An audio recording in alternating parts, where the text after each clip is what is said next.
بسم الله الرحمن الرحيم. اللهم صل على سيدنا ومولانا محمد صاحب التاج والمعراج والبراق والعلم، دافع البلاء والوباء والقحط والمرض والألم. اسمه مكتوب مرفوع مشفوع منقوش في اللوح والقلم. سيد العرب والعجم، جسمه مقدس معطر مطهر منور في البيت والحرم.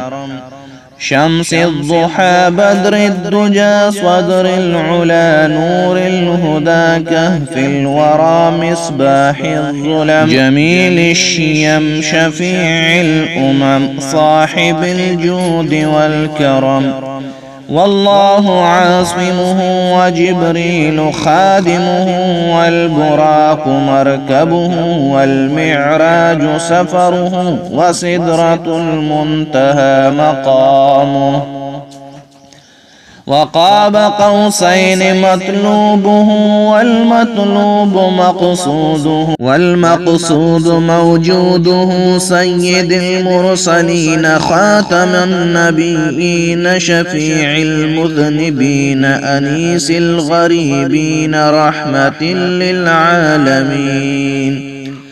راحة العاشقين مراد المشتاقين شمس العارفين سراج السالكين مصباح المقربين محب الفقراء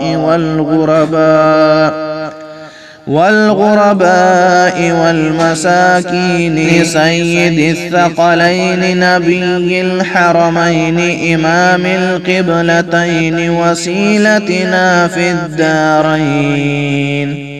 صاحب قاب قوسين محبوب رب المشرقين ورب المغربين جد الحسن والحسين. مولانا ومولى الثقلين أبي القاسم محمد بن عبد الله نور من نور الله. يا أيها المشتاقون بنور جماله صلوا عليه وآله وأصحابه وسلموا تسليما.